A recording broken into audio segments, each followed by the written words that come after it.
KGF Robertson plate pipeline ರಸ್ತೆಯಲ್ಲಿ ಬ್ರಹ್ಮಕುಮಾರಿ ಸಂಸ್ಥೆ ಇಂದು 89ನೇ ವರ್ಷದ ಉದ್ಘಾಟನಾ ಕಾರ್ಯಕ್ರಮವನ್ನು ಅದ್ದೂರಿಯಾಗಿ ಆಚರಿಸಿದೆ.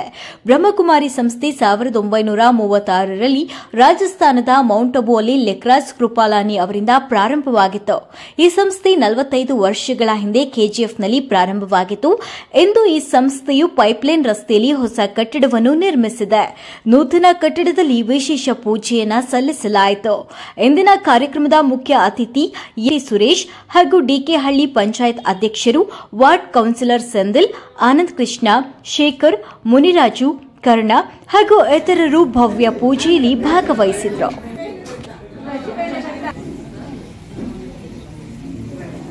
ನಾವು 89ನೇ ಶಿವರಾತ್ರಿ ಕಾರ್ಯಕ್ರಮವನ್ನು ಹಮ್ಮಿಕೊಂಡಿದ್ದೀವಿ. ಅದಕ್ಕಾಗಿ ಒಂದು ಭವನ ನಿರ್ಮಾಣ ಜೊತೆಗೆ ಆಗಿದೆ. ಎಲ್ಲ ಸಹಯೋಗ ನೀಡಿದಂಥ ಎಲ್ಲರಿಗೂ ಕಾರ್ಯಕರ್ತರನ್ನ ಕಳಿಸಿ ವಿಶೇಷವಾದಂಥ ಕಾರ್ಯಕ್ರಮವನ್ನು ಹಮ್ಮಿಕೊಂಡಿದ್ವಿ. ಇದರಲ್ಲಿ ಕಡಪನಹಳ್ಳಿ ಅಧ್ಯಕ್ಷರಾಗಿರುವಂಥ ಸುರೇಶ್ ಅಣ್ಣವರು ಹಾಗೂ ನಮ್ಮ ಪೈಪ್ಲೈನ್ ಸೇವಾ ಕೇಂದ್ರದ ಪೈಪ್ಲೈನಿನ ಒಂದು ಶಾಸಕರಾಗಿರುವಂತಹ ಅಥವಾ ಕೌನ್ಸಿಲರ್ ಆಗಿರುವಂತಹ ಸೆಂದಿಲ್ ಅವರನ್ನು ಸಹ ಈ ಒಂದು ಕಾರ್ಯಕ್ರಮಕ್ಕೆ ಕರೆಯಲಾಗಿದೆ. ಈ ಕಾರ್ಯಕ್ರಮ ಉದ್ದೇಶನೇ ಆಗಿದೆ ಪ್ರಪಂಚಕ್ಕೆಲ್ಲ ಶಾಂತಿಯ ಸಂದೇಶವನ್ನು ನೀಡುವಂಥದ್ದು. ಪ್ರಪಂಚದಲ್ಲಿ ಎಲ್ಲರಿಗೂ ಸುಖ, ಶಾಂತಿ, ಆನಂದ ಸರ್ವರು ಎಲ್ಲವನ್ನ ಬಯಸ್ತಾರೆ. ಅದನ್ನು ಕೊಡೋದು ಈ ಈಶ್ವರ್ಯ ವಿಶ್ವವಿದ್ಯಾಲಯದ ಸೇವೆಯಾಗಿದೆ. ಈ ಸಂಸ್ಥೆ 147 ದೇಶಗಳಲ್ಲಿ ತನ್ನ ಸೇವೆಯನ್ನು ಮಾಡ್ತಾ ಬಂದಿದೆ. ಅದಕ್ಕಾಗಿ ನಾವು ಇವತ್ತು ಈ ಒಂದು ಕಾರ್ಯಕ್ರಮವನ್ನು ಹಮ್ಮಿಕೊಂಡಿದ್ವಿ. ಶಿವರಾತ್ರಿ ಅಂದರೆ ಒಂದು ದಿನದ ರಾತ್ರಿ ಅಲ್ಲ, ಸದಾ ಶಿವರಾತ್ರಿಯನ್ನು ಮಾಡ್ಬೋದು. ಆದರೆ ಈ ದಿನ ನಾವು ಈ ಒಂದು ವಿಶೇಷ ಕಾರ್ಯಕ್ರಮವನ್ನು ಹಮ್ಮಿಕೊಂಡಿದ್ವಿ. ಬ್ರಹ್ಮಕುಮಾರಿ ಈಶ್ವರೀಯ ವಿಶ್ವವಿದ್ಯಾಲಯದವರು ಇವತ್ತು ಮಹಾಶಿವರಾತ್ರಿಯನ್ನು 89ನೇ ಮಹಾಶಿವರಾತ್ರಿಯನ್ನು ಆಚರಣೆ ಮಾಡ್ತಾ ಇದ್ದೀವಿ. ಮಹಾಶಿವರಾತ್ರಿಯ ಶಿವ ಈ ಸೃಷ್ಟಿಗೆ ಮೂಲಕರ್ತರಾಗಿದ್ದಾರೆ. ಹಾಗೆ ಈ ಒಂದು ಶಿವ ಅಂದ್ರೇ ಅರ್ಥ ಕಲ್ಯಾಣಕಾರಿ, ಮಂಗಳಕಾರಿ, ಶುಭಕಾರಿ ಅಂತ ಅರ್ಥ ಆಗಿದೆ.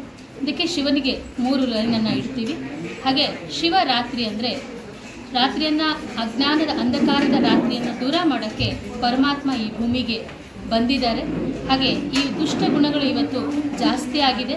ಪಂಚವಿಕಾರಗಳಿಂದ ಪ್ರತಿಯೊಬ್ಬ ಮನುಷ್ಯನಿಗೆ ದುಃಖ, ಅಶಾಂತಿ, ನೋವು ಈ ರೀತಿ ಬಳಲ್ತಾ ಇದ್ದಾರೆ. ಅದಕ್ಕೆ ಪರಮಾತ್ಮ ಇವಾಗ ಬಂದು ಅಜ್ಞಾನದ ಅಂಧಕಾರವನ್ನು ದೂರ ಮಾಡ್ತಾ ಇದ್ದಾರೆ. ಹಾಗೆ ಉಪವಾಸವನ್ನು ಮಾಡ್ತೀವಿ. ಉಪವಾಸ ಅಂದರೆ ಪರಮಾತ್ಮನಿಗೆ ಹತ್ತಿರ ಇರೋದು. ಉಪ ಅಂದರೆ ಪರಮಾತ್ಮನಿಗೆ ಹತ್ತಿರ ಮತ್ತು ವಾಸ ಅಂದರೆ ನಿವಾಸ ಮಾಡುವಂಥದ್ದು. ಪ್ರತಿಯೊಬ್ಬರು ಪರಮಾತ್ಮನನ್ನ ಮನಸ್ಸಿನಲ್ಲಿ ನಿವಾಸ ಮಾಡುವಂಥದ್ದು. ಹಾಗೆ ಉಪವಾಸದ ಅರ್ಥ ಆಗಿದೆ. ಈ ರೀತಿ ಶಿವರಾತ್ರಿಯನ್ನು ಆಚರಣೆ ಮಾಡಲಾಗಿದೆ ಈ ಬ್ರಹ್ಮಕುಮಾರಿ ಈಶ್ವರೀಯ ವಿಶ್ವವಿದ್ಯಾಲಯ. ಓಂ ಶಾಂತಿ.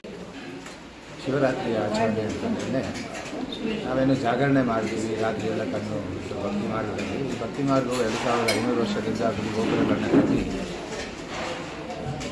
ಭಕ್ತಿಯನ್ನು ಮಾಡ್ಕೊಂಡು ಬಂದಿದ್ದೀವಿ. ಇದರಲ್ಲಿ 2 ಕಣ್ಣು ಬಿಟ್ಟು ನಾವು ನಿದ್ದೆ ಒಂದಿನ ಕೊಡ್ತೀವಿ. ಆದರೆ ಇಲ್ಲಿ 3ನೇ ನೇತ್ರ ಅನ್ನುವಂಥದ್ದು ಜ್ಞಾನದ ನೇತ್ರವಾಗಿದೆ. ಅದರ ಒಂದು ಜಾಗೃತಿ ಅಂದರೆ ನಾವೆಲ್ಲ ಯಾರು ಅಂದರೆ ಈ ಭೂಮಿ ಅನ್ನೋ ನಾಟಕ ಮಂಚಿನ ಮೇಲೆ ಡ್ರಾಮಾ ಮಾಡೋಕ್ಕೆ ದೇಹ ಅನ್ನೋ ವೇಷ ಹಾಕಿರುವ ಆತ್ಮ. ಅದರ ಗುರುತಾಗೆ ನಾವು ಹಣೆಯಲ್ಲಿ ತಿಲಕ ಇಡ್ತೀವಿ. ಹಣೆಯ ತಿಲಕ ಆಗಿದೆ ಜ್ಯೋತಿಯ ಗುರುತು. ನೋಡಿ, ಒಂದು ಶವ, ಮನುಷ್ಯ ಸತ್ತ ಮೇಲೆ ಶವ ಪಕ್ಕದಲ್ಲಿ ದೀಪ ಇಡ್ತಾರೆ. ಅಂದರೆ ಪ್ರಾಣ ಮತ್ತು ದೇಹ 2 ಸೇರಿದರೆ ಮನುಷ್ಯ. ಆ ಪ್ರಾಣ ಹೊರಗೆ ಬಂದರೆ ಜ್ಯೋತಿ, ಅತಿ ಸೂಕ್ಷ್ಮ ಜ್ಯೋತಿಯಾಗಿ ಕಣ್ಣಿಗೆ ಕಾಣಲ್ಲ. ಅದಕ್ಕೆ ಜ್ಯೋತಿಯನ್ನು ಇಡ್ತಾರೆ. ತಿಲಕವನ್ನು ಧಾರಣೆ ಮಾಡುತ್ತೀವಿ. ದೇವಸ್ಥಾನಕ್ಕೆ ಹೋದ್ರೂ ವಿಭೂತಿ, ಕುಂಕುಮ ಇಡ್ತೀವಿ. ಅಂದರೆ ವಿಭೂತಿ ಅನ್ನೋದು ಈ ದೇಹ ಇವತ್ತಿದ್ರೂ ಕೂಡ ಸುಟ್ಟು ಬೂದಿ ಆಗುತ್ತೆ. ಮತ್ತು ಆತ್ಮ ಅವಿನಾಶಿಯಾಗಿದೆ.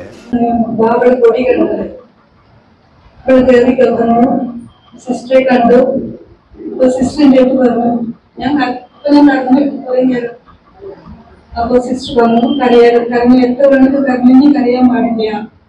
കഴിഞ്ഞത് കഴിഞ്ഞു. ഇനി ഒരിക്കലും അതിനെ പറ്റി ചിന്തിക്കരുത്. പാട്ട് അത്രയുള്ളൂ. രാമേണ ബാബ വിചാരിക്കൂ, ബാബയുടെ കൂടെ ഇരിക്കൂ, സദാ ബാബയുടെ ഓർമ്മയിലിരിക്കൂ. പിന്നെ ഞാൻ മെഡിറ്റേഷൻ എപ്പോഴും മുരളി കേൾക്കും. ബാബയുടെ മുരളി എനിക്ക് ബാബ മാത്രമേ ഉള്ളൂ. ബാബയുടെ കൂടെ നിന്റെ യാത്ര സദാ ഓരോ ശ്വാസത്തിലും ഓരോ നിമിഷം ഓരോ സെക്കൻഡ് ഞാൻ ബാബ ബാബ ബാബ എന്ന് മാത്രമേ ഉള്ളൂ. എന്റെ ഓരോ പ്രശ്നങ്ങളും ഓരോ സങ്കടങ്ങളും ബാബ തീർത്തു തരുന്നുണ്ട്. ഞാൻ എത്ര സങ്കടപ്പെടുന്ന സമയത്തും ബാബ വന്ന് നിൽക്കണ എന്റെ അടുത്ത് വന്ന് നിൽക്കുന്നുണ്ട്. എന്റെ കുട്ടി നീ വിഷമിക്കരുത്, ഞാൻ സദാ കൂടെയുണ്ട്, സദാ നിന്റെ കൂടെ ഞാൻ ഇരിക്കണം. അപ്പൊ ബാബ വിചാരിക്കുക അത്രമാത്രമേ എനിക്ക് പറയാനുള്ളൂ. ഭഗവാൻ മാത്രമേ നമ്മുടെ കൂടെ ഉള്ളൂ, ബാക്കിയുള്ളവരെല്ലാം നമ്മുടെ ചുറ്റുണ്ടാവും. പക്ഷെ സദാ ഭഗവാൻ മാത്രം, ബാബ മാത്രം. ബാബ ബാബ. ഓം ശാന്തി, ഓം ശാന്തി, ഓം ശാന്തി.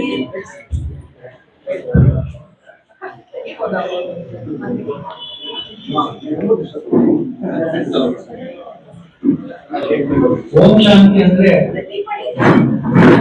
ಮನುಷ್ಯನಿಗೆ ಸಮಾಧಾನ, ಪೀಸ್.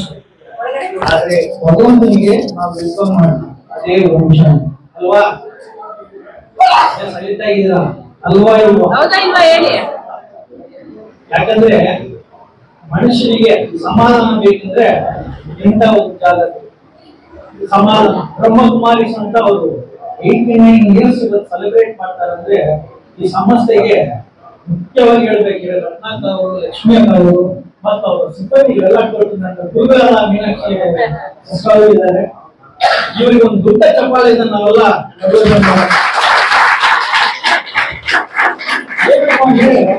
ನಮ್ಗೆ ಇದು ನೋಡಿದೆ. ಜುಲೈ 30, 2022ರಲ್ಲಿ ನಮ್ಮ ಮಗ ನಿಧಾನ ಆಕ್ಸಿಡೆಂಟ್. ಆವಾಗ ನಮಗೆ ಮನಸ್ಸಿಗೆ ಸಮಾಧಾನ ಇಲ್ಲ, ನೆಮ್ಮದಿ ಇಲ್ಲ, ಏನಿಲ್ಲ. ಆ ಟೈಮ್ಗೆ ನನ್ನ ಪತ್ನಿಯಾದ ರತ್ನಕುಮಾರಿ ಈ ಜಾಗಕ್ಕೆ ಬೇಡಿಕೆ. ಆವಾಗ ಇದು ಬಿಲ್ಡಿಂಗ್ ಎಲ್ಲ ಏನಿಲ್ಲ, ಬರೀ ಕೆಳಗಡೆ ಮಾತ್ರ ಹಾಲ್ ತರ ಇಲ್ಲ. ಆದ್ರೆ ಅವರು ನಮ್ಮ ರತ್ನಾಕರ್ ಅವರು, ಲಕ್ಷ್ಮಿ ಅವರು ಎಲ್ಲ ಸೇರಿ ಇವನ್ನ ಸ್ವೀಕರಿಸಿ ಅವ್ರಿಗೆ ಸಮಾಧಾನ ಕೊಟ್ಟಿದ್ದಾರೆ. ಇವತ್ತು ಅವ್ರು ಸಂತೋಷವಾಗಿದ್ದಾರೆ ಅಂದ್ರೆ ನನಗೆ ಸಂತೋಷ. ಅದಕ್ಕೊಂದು ಬ್ರಹ್ಮಕುಮಾರಿ ಮಗುನೇ. ಆದ್ರೆ ನನ್ನ ಪತ್ನಿ ನನ್ನ ಮುಂದೆ ಇದ್ದು ಎಲ್ಲ ಏನೇನು ಕಾರ್ಯಕ್ರಮಗಳು ಮಾಡ್ಬೇಕು ಇದಕ್ಕೆ ಬ್ರಹ್ಮಕುಮಾರಿ ಸಪೋರ್ಟ್. ಮನೆಗೆ ಬಂದು ಡಿಸ್ಕಸ್ ಮಾಡಿ ಇವತ್ತು ದಿನನೇ ಇಲ್ಲ. ಅದರಿಂದ ಎಲ್ಲರಿಗೂ ಸಮಾಧಾನ, ಶಾಂತಿ ಸಿಗಲಿ ಅಂತ ಹೇಳಿ ಇದೆಲ್ಲ ನಾವು ಮಾಡೋದಾಗಿಲ್ಲ. ஓம் சாந்தி, ஓம் சாந்தி. நான் தமிழ்ல பேசுறேன். இன்னைக்கு இந்த பிரம்மகுமாரி இந்த சங்கம் அசோசியேஷன் சொல்லி ஒரு இன்னைக்கு இந்தியா பூர்வமாக நடந்து கொண்டிருக்கிறது. இது 89 வருஷமா இந்த நிகழ்ச்சி இந்தியா முழுவதும் கொண்டாடுறாங்க. இது முக்கியமான எனக்கு தெரிஞ்சு KGFல 45 வருஷமா இந்த நிகழ்ச்சி நடந்தது. இந்த நிகழ்ச்சிக்கு நான் காலேஜ் படிக்கும் போது என்னுடைய ஒரு லெக்சரர் முனியப்பா இருந்தார். அவருடைய பிசினஸ் தான் அவரு அப்பவே இதை ஸ்டார்ட் பண்ணி அங்கிருந்து இன்னைக்கு வரைக்கும் நடத்தின்னு வராங்க. அவங்களும் சேர்றாங்க, எல்லாரும் ஒன்னா சேர்ந்து இந்த நிகழ்ச்சி நடத்துறாங்க. இதனுடைய நோக்கமே வந்து என்னன்னா மனசாந்தி, மன நிம்மதிக்காக தான். ஓம் சாந்தி வந்து நம்ம சாந்திக்கும் மற்றவங்க சாந்திக்கும் நாட்டினுடைய சாந்திக்காக தான். இந்த நிகழ்ச்சி வந்து ரொம்ப நம்ம நினைக்க முடியாத சில காரியங்களை இப்ப நம்ம சுரேஷ் சொன்ன மாதிரி ரத்னகுமாரியுடைய மனநிலை, சுரேஷனுடைய மனநிலை எல்லாம் இன்னைக்கு ஒரு வழிக்கு நல்ல முறையில வந்திருக்குது. மனசாந்தியா அவங்க இருக்கிறாங்கன்னா அதுக்கு காரணம் இங்க இருக்கிறவங்க எல்லாரும் இத வந்து நம்ம மட்டும் இல்ல, இன்னும் அநேகமான ஜனங்கள் இதை வந்து ஃபாலோ பண்ணணும். அவங்கவுங்க குடும்ப நிம்மதிக்கும் சாந்திக்கும் இங்க வந்து அவங்க அந்த ப்ரேயர் பண்றதும் அவங்களுடைய ஒவ்வொரு ஆக்டிவிட்டிஸும் வந்து அது வந்து மன நிம்மதி தான். எனக்கு முழு நம்பிக்கை இருக்கு. இன்னைக்கு நான் பார்த்துட்டு இருக்கிறதும் அதுதான். இன்னைக்கு KGFல 45 வருஷமா நடந்து இன்னைக்கு ஒரு நிலைக்கு வந்து ஒரு பில்டிங்ல வந்து இன்னைக்கு எல்லாம் நிற்கிறாங்கன்னா அன்னைக்கு நிலைமையில வந்து யாரும் இல்லை. ஒரு ஏதோ ஒரு வீடோ வாடகை பண்ணிக்கின்னு அவங்க வீட்டுலதான் பண்ணிட்டு இருந்தாங்க. இன்னைக்கு ஒரு நிலையான ஒரு நிலைமை வந்து இருக்குதுன்னா அதுக்கு எல்லாருடைய ஒத்துழைப்பு, எல்லாருடைய கூட்டாக சேர்ந்த இந்த பிரயர் மாதிரி நம்ம மனசாந்திக்காக பண்ணிக்கிற இந்த இதுதான். அதனால இத எல்லாரும் பின்பற்றணும்னு சொல்லி கேட்டுக்கொண்டு என்னுடைய it's a spiritual organization to transform individual to renew the true God. ಇದನ್ನ 1937 ಪ್ರಾರಂಭ ಮಾಡಿದ್ದಾರೆ. ಇವತ್ತಿಗೆ ಸುಮಾರು 115 ದೇಶದಲ್ಲಿ ಈ ಒಂದು ಬ್ರಹ್ಮಕುಮಾರೀಸ್ ಬಂದು ಅವರ ಆಕ್ಟಿವಿಟೀಸ್ ನ ನ್ಯೂ ವರ್ಲ್ಡ್ ಅಂದ್ರೆ ಹಳೆದನ್ನ ಬಿಟ್ಟು ಹೊಸದನ್ನ ಕೇಕ್ ಕಟ್ ಮಾಡುವಾಗ ಅವ್ರು ಹೇಳಿದ್ರು, ನಾವು ಹಳೆದೆಲ್ಲ ಬಿಟ್ಬಿಟ್ಟು ಹೊಸ ಒಂದು ಜೀವ. ಅದು ಏನಂದ್ರೆ ಎಲ್ಲ ಧರ್ಮಗಳು ಅದೇ ಹೇಳ್ತದೆ, ಏನು ಸುಳ್ಳು ಹೇಳ್ಬಾರ್ದು, ಕಲ್ಪನಾ ಮಾಡಬಾರ್ದು, ಬೇರೆ ತರ ಬೇರೆಯವ್ರನ್ನ ನೋಡಬಾರ್ದು, ಈ ತರ ಎಲ್ಲ ಒಂದು ಮಾತುಗಳು ಎಲ್ಲ ಇದೆ. ಈಶ್ವರಗಳು ನೋಡಿದ್ರೆ ಇವತ್ತು ದೇಶದಲ್ಲಿ ಈಶ್ವರಿಗೆ ಏನೇನು ಮಾಡ್ತಾ ಇದ್ದಾರೆ ಅಂತ ಗೊತ್ತಾಗುತ್ತೆ. ನಮ್ಮ ಕೋಟಿ ಲಿಂಗೇಶ್ವರದಲ್ಲಿ ಕೂಡ ಕೋಟ್ಯಾಂತರ ಲಿಂಗಗಳು, ನಾನು ಬಂದಿದ್ದು ಲಿಂಗ ಈಶ್ವರನ ನೋಡಿದಾಗ ಕೋಟಿ ಲಿಂಗೇಶ್ವರನೇ ನನಗೆ ಜ್ಞಾಪಕ ಬಂತು. ಮನುಷ್ಯರಾಗಿ ಬಾಳಬೇಕು. ನಮಗೆ 6 ಅರಿವು ಕೊಟ್ಟಿದ್ದಾರೆ ದೇವರು. ನಾವು 6 ಅರಿವು ಮನುಷ್ಯನಂತ ಒಂದು ಲವ್, ಪೀಸ್, ಅಫೆಕ್ಷನ್ ತೋರಿಸೋದ್ರಲ್ಲಿ ನಾವು ಮನುಷ್ಯರಾಗೋದಿಲ್ಲ. 5 ಅರಿವು ಪಡೆದಂತ ಪ್ರಾಣಿಗಳು ಮೇಲೆ ನಾವು ಬಂದು ಪ್ರೀತಿ ವಿಶ್ವಾಸ ಕೊಟ್ಟರೆ ನಾವು ಬಂದು ಬಾಬಾ ಸಾಹೇಬ್ ಬುದ್ಧ ನಮ್ಮ ಬುಕ್ಕಲ್ಲಿ ಬರ್ದಿರ್ತಾರೆ, ಒಬ್ಬ ಮನುಷ್ಯನ ಆಗ್ತದೆ. ಈಗ ಅವ್ರು ಹೇಳಿದ್ರು ನಮ್ಮ ಸಬರೀಶ್ ಮನೆ ಇಲ್ಲ, ಅಮ್ಮ ತುಂಬಾ ಇನ್ನ ಕೂಡ ಅದರಿಂದ ಬಂದಿಲ್ಲ. ಅವರು ಇಲ್ಲಿ ಈ ಬ್ರಹ್ಮಕುಮಾರಿ ಆಶ್ರಮಕ್ಕೆ ಬಂದ ಮೇಲೆ ಮೆಡಿಟೇಷನ್ ಮಾಡಿ, ಯೋಗ ಮಾಡಿ, ಇವತ್ತು ಅವ್ರ ಮನಸ್ಸಿಗೆ ಸ್ವಲ್ಪ ಶಾಂತಿ ಸಿಕ್ಕಿದಂತ ನಮ್ಮ ಬ್ಲೈಂಡ್ ಡಾಕ್ಟರ್ ಜೆ ಸುರೇಶ್ ಹೇಳಿದ್ದಾರೆ. ಆದ್ರಿಂದ ಈ ಒಂದು KGF ನಲ್ಲಿ ಇಂಥ ಒಂದು ಸಮಸ್ಯೆ ಇದೆ ಅಂತ ನಮ್ಗೆಲ್ಲ ಗೊತ್ತಾಗಿಲ್ಲ. ನಾವೆಲ್ಲ ಸಮಾಜ ಸೇವೆಗಳಲ್ಲಿ ಇದ್ದೀವಿ. ಇನ್ ಮುಂದೆ ನಮ್ಮ ಹತ್ರ ಎಷ್ಟೋ ಜನ ಬರ್ತಾರೆ, ಎಷ್ಟೋ ಅವರಿಗೆ ಮನಸ್ಸು ನೆಮ್ಮದಿ ಇಲ್ದಿರ ಬರ್ತಾರೆ. ಅಂತವ್ರನ್ನೆಲ್ಲ ನಾವು ಸುರೇಶ್ ಸರ್ ಎಲ್ಲ ಐಡೆಂಟಿಫೈ ಮಾಡಿ ಈ ಬ್ರಹ್ಮಕುಮಾರಿ ಆಶ್ರಮಕ್ಕೆ ಕೆಲಸ ಕೊಡ್ತೀವಿ. ಅವ್ರಿಗೂ ಈಶ್ವರರು ಒಂದು ಶಾಂತಿ ಸಮಾಧಾನದ ಬಾಳಲ್ಲಿ ಕೊಡ್ಬೇಕಂತ ಕೇಳಿಕೊಂಡು ನರಗಳಿಗೆ ಕರೆದು ಮಾತಾಡಲಿಕ್ಕೆ ಅವಕಾಶ ಮಾಡಿಕೊಟ್ಟಿದ್ದೀವಿ.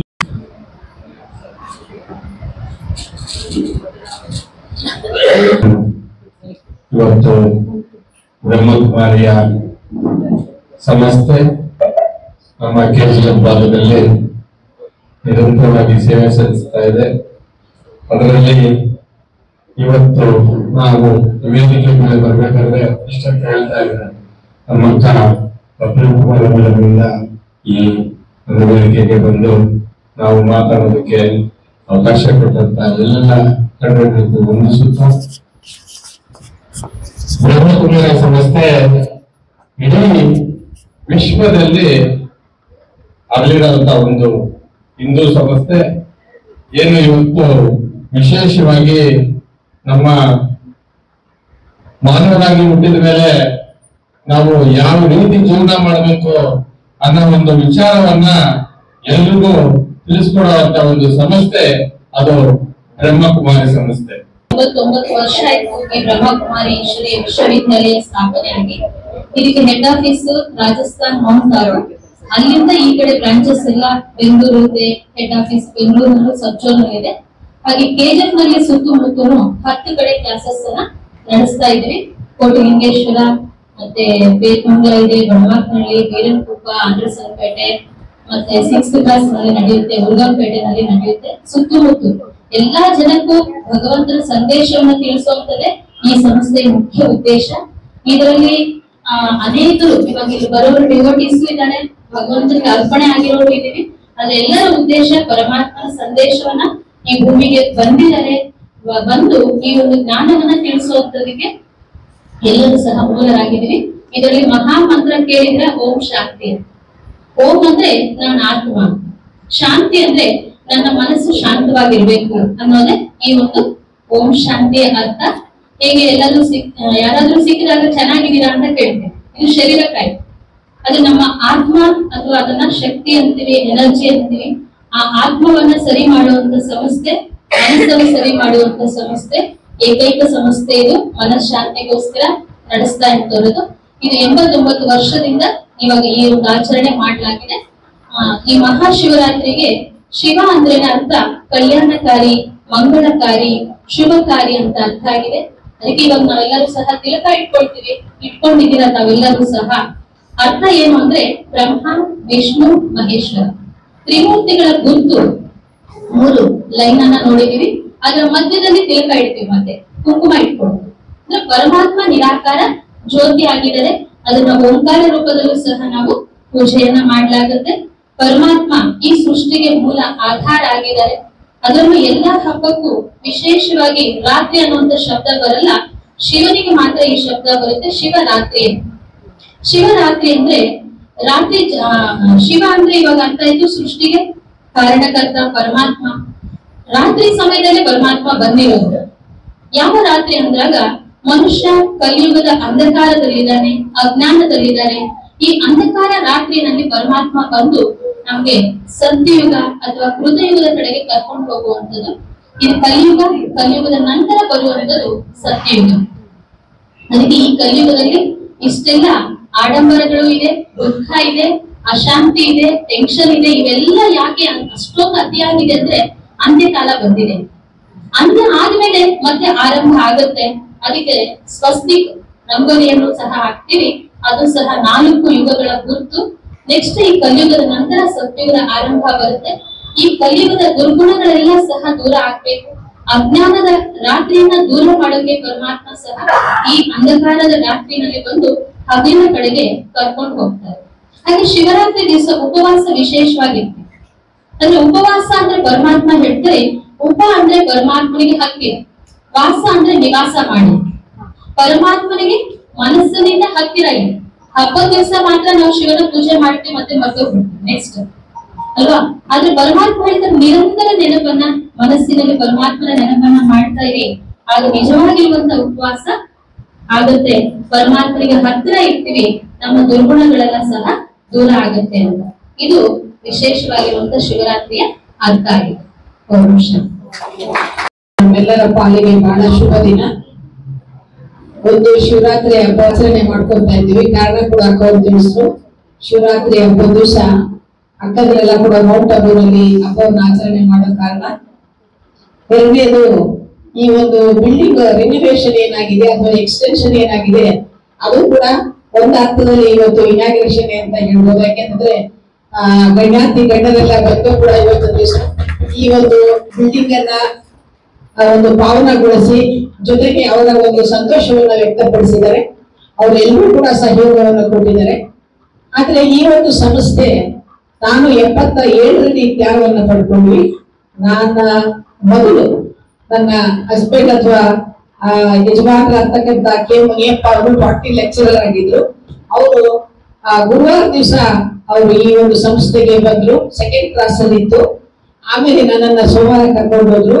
ಅದೇ ನಾವು 78ರಲ್ಲಿ ಹೋಗಿ ಮೌಂಟ್ ಅಬೂನಲ್ಲಿ, ರಾಜಸ್ಥಾನ್ ಮೌಂಟ್ ಅಬೂ, ಅಲ್ಲಿ ಪರಮಾತ್ಮನ ಮಿಲನವನ್ನ ಮಾಡಿದ್ವಿ. ನಿಮ್ಗೆಲ್ಲ ಆಶ್ಚರ್ಯ ಆಗ್ಬೋದು ಹೊಸಬರಿಗೆ, ಪರಮಾತ್ಮ ಅಂತಂದ್ರೆ ಹೇಗಿರ್ತಾರೆ. ನಾವು ದೇವಸ್ಥಾನಗಳಲ್ಲಿ ಪೂಜೆ ಎಲ್ಲ ಮಾಡ್ತೀವಿ, ಮೂರ್ತಿಗಳನ್ನ ನೋಡ್ತೀವಿ, ಅಲ್ಲೇ ಇರ್ತಾರೆ. ನಮಗೂ ಅಷ್ಟೇ ಕುತೂಹಲ ಇತ್ತು. ಆದ್ರೆ ನಿಜವಾಗ್ಲೂ ಅದು ಒಂದು ಬಹಳ ವಿಭಿನ್ನವಾದ ಯುನಿಕ್ ಎಕ್ಸ್ಪೀರಿಯನ್ಸ್. ಅಂತ ಎಕ್ಸ್ಪೀರಿಯನ್ಸ್ ಮಾಡೋದಕ್ಕೆ ಕೆಲವೆಲ್ಲ ಹೊಸಬರು ಕೂಡ ಇಲ್ಲಿ ಹೋಗ್ತಾ ಇದ್ದಾರೆ. ಮತ್ತೆ 77ರ ಮೊದಲು ಇದು ಸುಮಾರು 73-74ರಲ್ಲಿ ಪ್ರಾರಂಭ ಆಗಿದೆ. ಆಮೇಲೆ ನಾವು ಕೋರ್ಸ್ ಎಲ್ಲ ತಗೊಂಡು 70 ಸಂಖ್ಯೆ ನಿಂತಿದ್ರು. ಅದಾದ್ಮೇಲೆ ಇನ್ನು ಸುಮಾರು ಜನ ಎಲ್ಲ ಬೆಂಬಲ ಎಂಪ್ಲಾಯೀಸ್ ಎಲ್ಲ ಬರ್ತಾ ಇದ್ರು. ಈ ಅಣ್ಣವರು ಒಬ್ರು. ಸೊ ನಾವೆಲ್ಲ ಕೂಡ ಗಣೇಶ್ಪುರಂ MC ಪೆರುಮಾಳ್ ಅವ್ರ ಮನೆ ಮುಂದೆ ಅಪ್ಸ್ಟೇರ್ಸ್ ಅಲ್ಲಿ ಬಾಡಿಗೆಗೆ ತಗೊಂಡ್ವಿ. ಆ ಕಾಲದಲ್ಲಿ ಅದು 150 ರೂಪಾಯಿ ಬಾಡಿಗೆ. 150 ರೂಪಾಯಿನೇ 77-78ರಲ್ಲಿ ತುಂಬಾ ಕಷ್ಟ ಆಗ್ತಾ ಇತ್ತು. ಸ್ವಂತವಾಗಿ ಬಿಲ್ಡಿಂಗ್ ಇಲ್ವಲ್ಲ ಅಂತ ಹೇಳ್ಬಿಟ್ಟು ನಮ್ಗೆ ಎಲ್ಲ ಗೊತ್ತಿರೋ ಹಾಗೆ BJML ಹಾಸ್ಪಿಟಲ್ ಅಲ್ಲಿ ಕೃಷ್ಣಮೂರ್ತಿ ಅವರ ಮಿಸಸ್ ಡಾಕ್ಟರ್ ಲತಾ ಅಂತ ಹೇಳ್ಬಿಟ್ಟು ಅವ್ರು ಹೇಳ್ತಿದ್ರು, ಇಂಥ ಗಲ್ಲಿನಲ್ಲಿ ಇಂಥ ಒಂದು ಆಶ್ರಮನ ಅಂತ ಹೇಳಿ ಅವರು ಏನಾದ್ರು ಹೊಸದೊಂದು ಮಾಡ್ಬೇಕು ಅಂತಂದಾಗ ಮುನಿಯಪ್ಪ ಲೆಕ್ಚರರ್ಗೆ ಸಂಕಲ್ಪ ಬಂತು. ಈ ಜಾಗವನ್ನ ಅವ್ರು ಅಪ್ರೂವ್ ಮಾಡಿ ಕೊಡಿಸಿದ್ರು. ಅದೇ ತರ ಇವತ್ತು ಇವರೆಲ್ಲ ಕೂಡ ಎಷ್ಟು ಸಹಯೋಗ ಕೊಟ್ಟಿದ್ದಾರೆ. ಕೌನ್ಸಿಲರ್ಸ್ ಆಗಿರ್ಬೋದು, ಮೆಂಬರ್ಸ್ ಆಗಿರ್ಬೋದು. ಅದೇ ತರ ಮುನ್ಸಿಪಲ್ ಆಫೀಸ್ ಇಂದ ಅವರು ಕೂಡ ನಮ್ಗೆ ಇದನ್ನೆಲ್ಲ ಮಾಡ್ಕೊಟ್ರು. ಲೈಸೆನ್ಸ್ ಎಲ್ಲ ಕೊಟ್ರು, ಕಟ್ಲಾಯ್ತು. ಆಗಿನ ಕಾಲಕ್ಕೆ ಎಷ್ಟು ಶಕ್ತಿ ಇತ್ತು, ಬರೀ 25 ಅಡಿಗೆ 40 ಅಡಿದು ಮಾತ್ರ ಕನ್ಸ್ಟ್ರಕ್ಷನ್ ಮಾಡಿದ್ವಿ. ಆ ನಂತರ ಅಲ್ಲಿಂದ 86ರಲ್ಲಿ ಇಲ್ಲಿಗೆ ಶಿಫ್ಟ್ ಆಯ್ತು. ಅದಾದ್ಮೇಲೆ ಕೆಲವರಿಗೆ ದೂರ ಅಂತ ಅಂದ್ಮೇಲೆ ಅಕ್ಕವ್ರು ಹೇಳಿದಾಗೆ 6th ಕ್ಲಾಸ್ ಅಲ್ಲಿ ಸ್ವರ್ಣನಗರದಲ್ಲಿ ಎಲ್ಲ ಕ್ಲಾಸಸ್ ನಡೀತಾ ಬಂತು.